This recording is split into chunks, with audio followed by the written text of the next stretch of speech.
Now, from WYDC TV, this is Big Fox News at 10.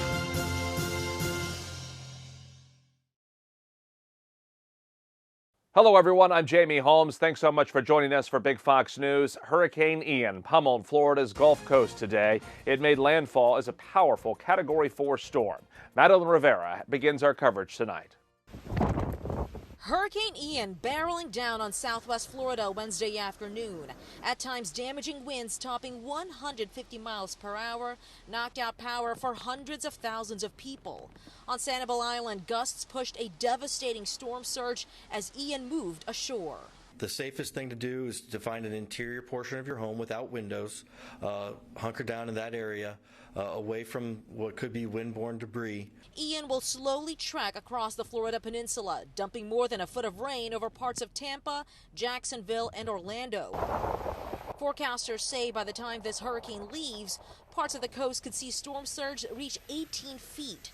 People here have prepared for the worst. I've been here 45 years, and this is the first time I left for a storm. The water just really scared me, and as well as the path.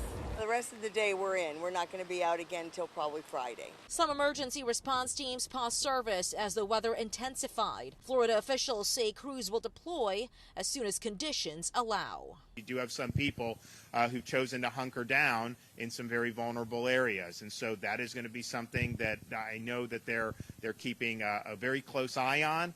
And as Hurricane Ian makes landfall, many industries like travel and tourism will be affected. Big Fox's Josh Feldberg spoke with a travel agent about what those with vacation plans can do now. Hurricane Ian is destined to make landfall in the southeastern United States over the next couple of days. As a result, many flights in the region have been canceled and many resorts across the area have been closed or evacuated. This leaves many people who have made vacation or travel plans to make last-minute changes. Big Fox spoke with Vicki Clark, the president and owner of Royal Treatment Travel, to discuss the impact of Hurricane Ian. So hurricane season comes every year, so we are seasoned, well-equipped, and ready to assist our clients with any type of natural disaster or emergency. So what are some recommendations that can help you avoid having to cancel a trip? My two main recommendations for anybody who is planning a vacation or has travel plans, I would say number one, work with a reputable travel advisor because they are going to be an advocate for you in any scenario. And secondly, I would say purchase travel insurance. This way your time and financial investment in your vacation is protected. Due to the projected damage of Hurricane Ian, there may be some long-term travel and vacation effects to the area.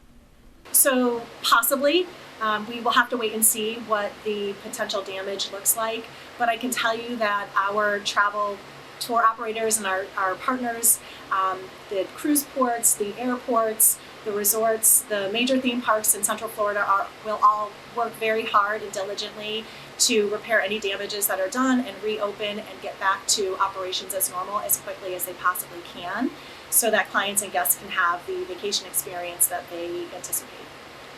Hurricane Ian is projected to be a major emergency, but just like all hurricanes before, life will rebuild and return to normal. So if you've had your travel plans impacted this week, you should look at rebooking, rescheduling. Don't let the hurricane get in your way of having a great vacation experience. Josh Feldberg, Big Fox News, Corning. Allegiant Airlines at Elmira Corning Airport is being hit by the effects of Hurricane Ian. The airline announced on its website flights through this Friday may be canceled, delayed, or diverted. The flights affected are to and from the list of Florida cities on your screen. To see if your flight is affected, contact the airline or visit allegiantair.com/flight status. This man was arrested yesterday by Ithaca Police for allegedly impersonating a New York State electric and gas employee. Nicholas Denmark of Ithaca has been charged with burglary in the 3rd degree. Police believe the suspect had been impersonating the worker to gain entry to unauthorized areas to rob them. The 29-year-old has additional charges pending against him at this time. Steuben County officials have passed an initiative to protect children against school shooting threats. The initiative will dedicate $110,000 in funding to try and prevent and respond to school shooting threats. The vote on the initiative passed on Monday with votes 16 for and 1 against. That initiative will come at zero cost to taxpayers and will come from funds already set aside for law enforcement enhancement. October's coming up, and with it, the annual Octagon Fair at Elmira College. Our Maggie Hall stopped by Elmira's campus to see what the fair is all about. The Octagon Fair is held every year at the Elmira College campus. It is labeled by the college as a community-wide, family-oriented event. I met with James Blair, the student coordinator for the event, to hear about what they have planned. For our Octagon Fair, it's going to be from 11 a.m. to 4 p.m. and pretty much it's going to be a big community event. A lot of vendors are going to be here, over 90. We're going to have over 90 vendors here. I also talked with one of the vendors that will be there Saturday. Professor Chris Longwell is a professor of the arts at Elmira College. Well, this is the first time I've ever done it, so it'll be a new experience, but I'm excited. I've been going to the Octagon fairs for, I don't know, I'm from this area, so even when I was a kid, we'd come to it sometimes. But yeah, I think it's going to be fun. The vendors won't just be Elmira College booths. That's including like food trucks, student clubs, and just people in the community.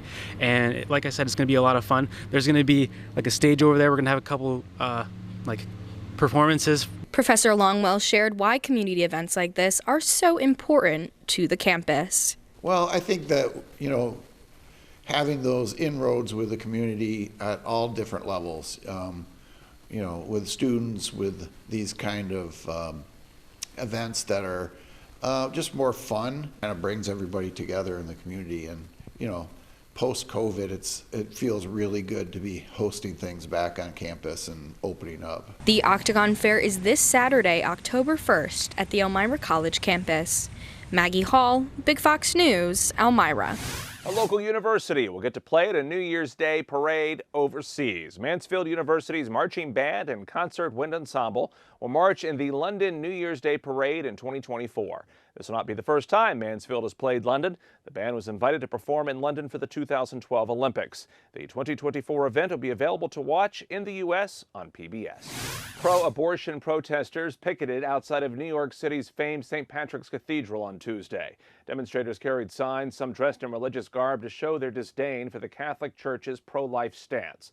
A group of protesters chanted, quote, "We are not your incubators," with some holding signs reading NYC for abortion rights. The protest comes during the 40 Days of Life campaign, a movement with the goal of, quote, protecting mothers and their children from abortion. Ukrainian President Volodymyr Zelensky says the world has to do more to stop Russia from attacking Ukraine. In an online address to students at Harvard University, Zelensky said Russia must feel the devastating consequences from President Vladimir Putin's increasingly violent nuclear threats. He also called the referendum set up by Russia to annex parts of occupied Ukraine as a sham, saying it is done to mobilize residents into the Russian army. Pro-Russia officials say all 4 of those occupied regions voted to join Russia. Your forecast is coming up next and later. Hoping to get a glimpse of some fall foliage? Well, some experts say you may have to wait a few weeks. And weather is to blame. I'm Lauren Green in New York. That story ahead. Here's your local stock market update from Big Fox.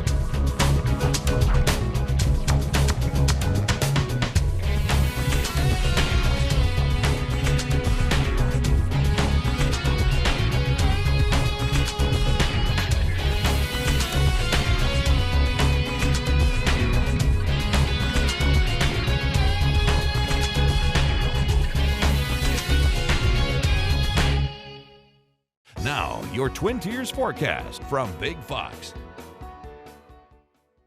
A rainy and active weather pattern has been dominating much of the Great Lakes over the last few days, but there is some brighter skies on their way. Now, as we look at the precipitation over the last 5 days, we were able to get upwards of that ½ inch on Sunday and have just brought in those few hundredths of an inch to up to about a 1/10 of an inch at times, just depending on how those lake effect showers were affecting the region. But drier weather is going to continue to edge its way into the region. Now, still we'll mention a brief shower or two possible through the overnight. as we'll watch our temperatures fall within those 40s. Now, note that we stay under that north-northwesterly wind, so cooler air is still going to be in dominance even as this low pressure system continues to make its passage out of the northeast. Now, with that passage, we will start to bring in some gradual clearing as we step into our Thursday forecast. So note that some sunshine is on its way, but temperatures are still going to stay a little bit cooler. Overnight, not too bad. We're on par for average as we'll sit just around 45 degrees. We'll see that decreasing cloud cover and then not much warming overall due to the passage of that low pressure system.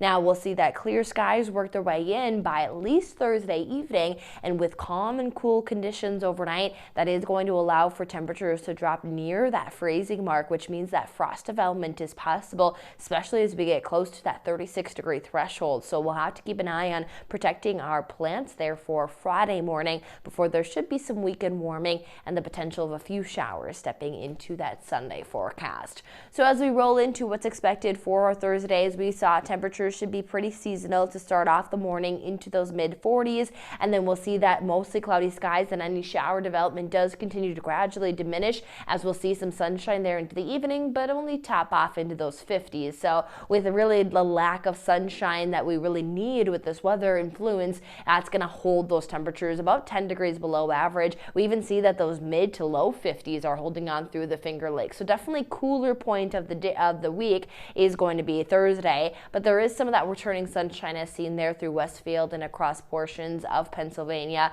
and that will continue to edge in through the overnight, which means that clear skies overnight drop those temperatures, and we even drop down to 36 degrees into Elmira, 35 into Westfield. So we're talking about the potential of that frost development. So if you have still any really flourishing fall plants, you'll want to bring those in if they're potted or cover those up through the overnight. And then we'll trend to see that our Friday forecast will start to bring some warming, especially as we'll now have that sunshine and dominance all day. That'll at least get us closer towards average as we'll hit those mid 60s and upper 60s as average for this time of the year.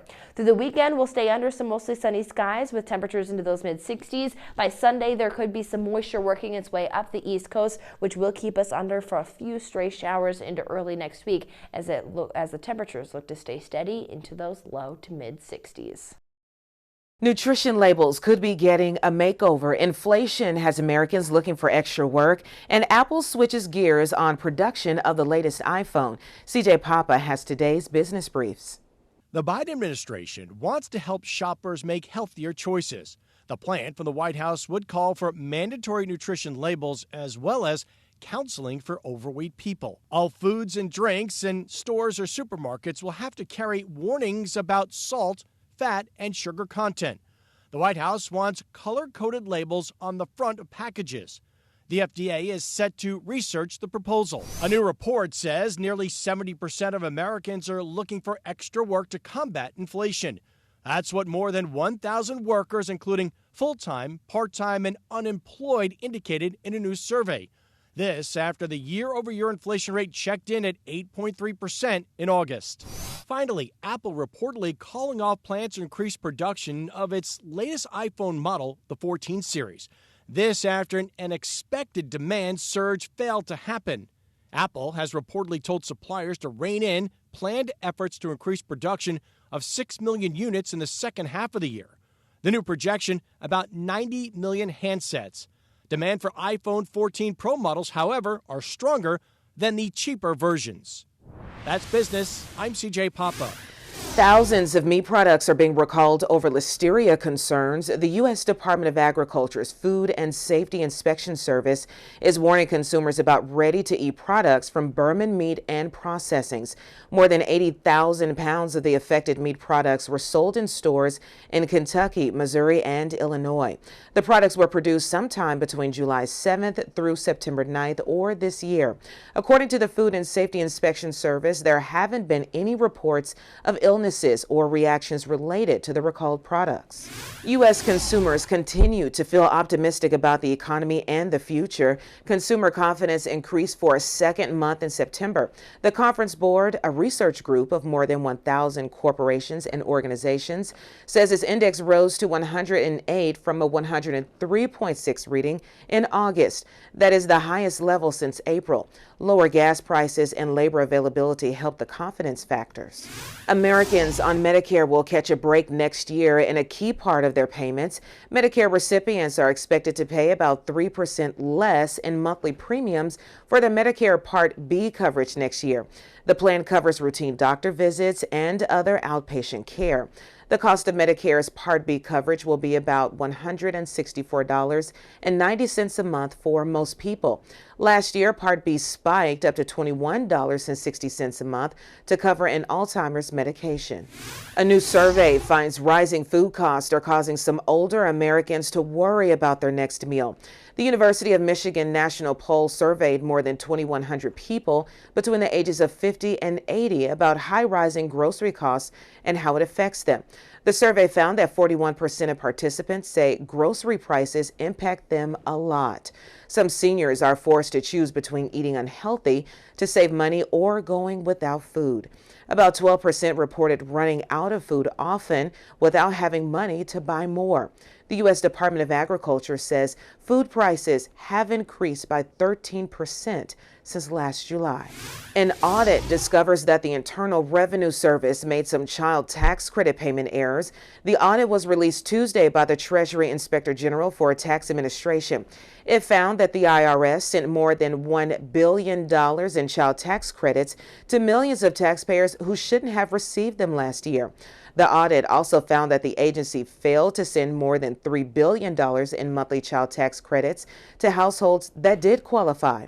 Congress expanded the child tax credit as part of the American Rescue Plan Act that passed in March 2021. Despite those errors, the IRS was still 98% accurate in tax credit payments. Still ahead, the White House says a proposed new rule by the Department of Transportation would make more transparency in airline ticket costs to be more fully known before buying. That story coming up.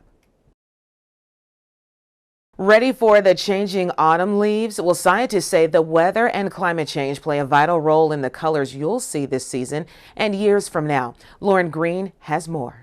You may be ready to fall into fall, but some leaves may not be ready to reveal those vibrant colors loved by leaf peepers across the country. And some experts say climate change could be to blame. It is projected that we are going to have warmer days and with less rain. Factors such as temperature, rain, and light are the biggest impact on the seasonal color shift. Warmer temperatures keep leaves green, while colder temperatures signal trees to stop producing chlorophyll, which gives leaves that green hue. The lack of chlorophyll production allows the leaves' natural color to come through, turning trees vibrant shades of red, yellow, and orange. It's like the mountain is on fire. Scientists are predicting peak foliage season will fall around the second half of October. However, it depends on many factors, local weather as well as the natural disturbances.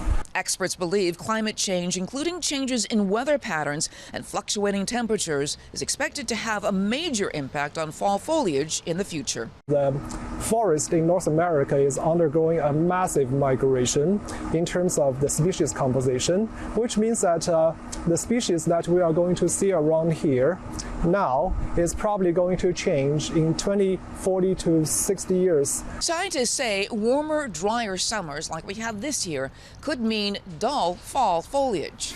Well, Americans will travel this holiday season no matter the cost. That's the belief of a luxury accommodation company. Omni Resorts and Hotels chairman Peter Steuben says he thinks a strong summer travel pace that helped his company come back from COVID will remain steady through the holiday period this year. Steuben says being away from family and friends the last two Christmases will make people feel the need to travel. Steuben says the Omni chain won't be as affected by inflation because its customer base tends to be more on the luxury side. The White House is hoping to give consumers a clearer look at the complete price of airline tickets. The Department of Transportation is proposing a new rule on the true cost of airline tickets, including change and baggage fees. The transparency would apply to airlines directly directly and to third-party search sites. The Biden administration hopes the proposed rule would allow consumers to know how much to save upfront for tickets and would also urge competition among airlines to offer the best deals on tickets. The proposal must go through a 60-day comment period before approval. A new clue on how the housing market is doing. Pending home sales sagged for the third straight month in August, down 2% from July. That's according to the National Association of Realtors. Sales fell in the Northeast, Midwest, and South, while the West registered a small increase. Stay with us. We'll be right back after the break. And we want to leave you with a smile tonight. So check this out. It seems Happy Meals aren't just for kids anymore. McDonald's is teaming up with the streetwear brand Cactus Plant Flea Market to release a new line of Happy Meals for adults. The Happy Meals will feature choice food items as well as surprise toy offerings. Customers can pick between a Big Mac and 10 pieces of chicken McNuggets. Fries and a drink can be added to make it a combo. Customers can also expect some classic McDonald's toys such as Grimace and the Hamburglar inside the meal. Make it a comeback there. The new Happy Meals will be available from October 3rd in McDonald's chains, drive-thrus, and through the app. I'm Harriet Wallace. Thank you so much for watching.